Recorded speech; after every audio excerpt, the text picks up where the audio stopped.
tinanggal na natin yung isang side strip ni wings. Tinanggal na natin kasi yan yung magasgas. So lalagyan natin yan ng sticker ng side strip na simula dyan hanggang dito.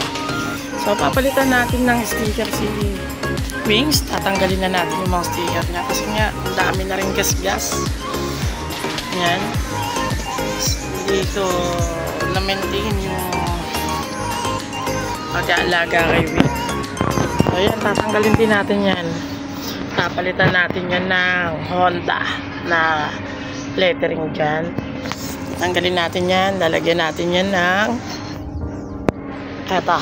Yan, yan. Click na yan. So nabili rin natin yung Shopee. Tsaka yan. Dito natin siya ilalagay. So abangan nyo guys. Tingnan natin kung magiging maganda ba yung makeover ni wings pag pinalitan na natin siya ng sticker at tinanggal na rin natin. So meron pa rin tayong ilalagay yan dyan na carbon forge na sticker na nakatugma siya dito yung sa ilalagay nating sticker dito. So hopefully sana maging maganda yan. So abangan nyo ako guys. Ilalagay natin yan. Tapos papakarwash na rin natin si wings. Tingnan natin kung ano yung magiging itsura niya pagtapos yan. So stay tuned lang sa Jumela TV guys. See ya. Ayan guys na.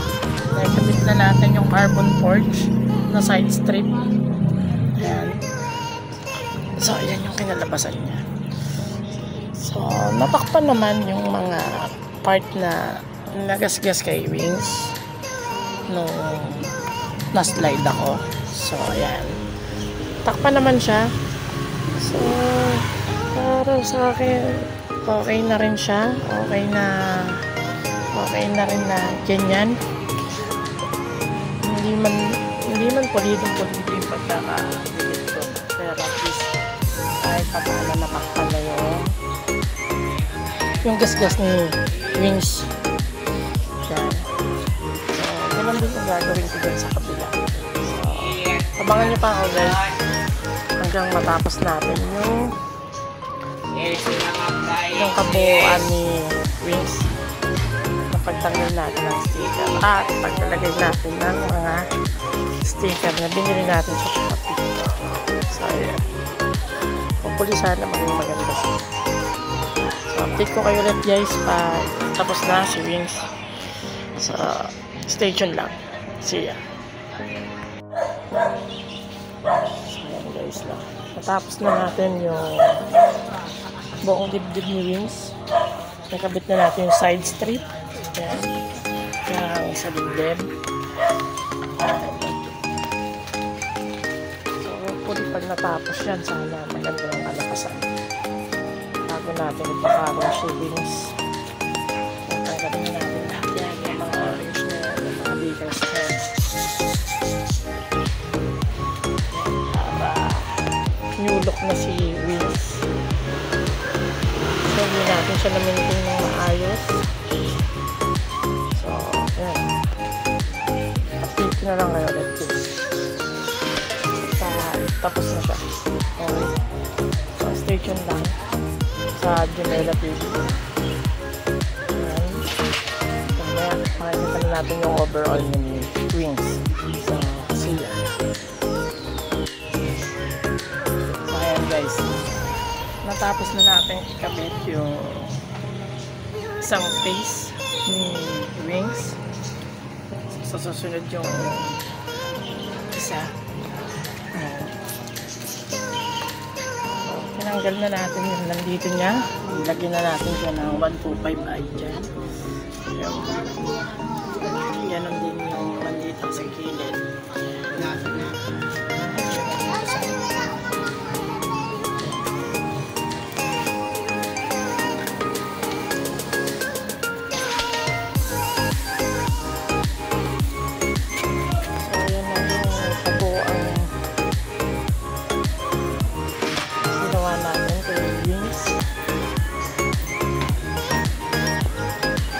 siya nakikita na buo na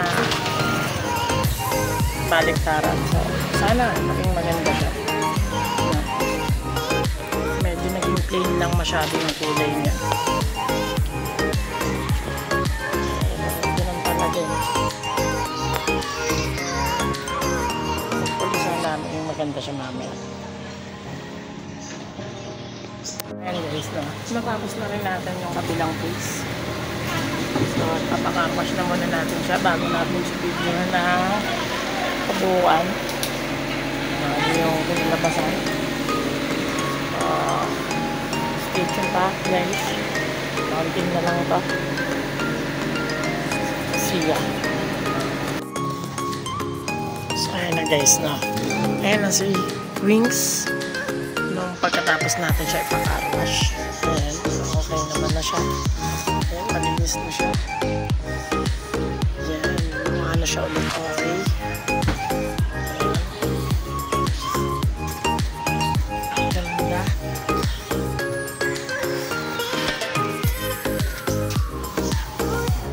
Ang ganda.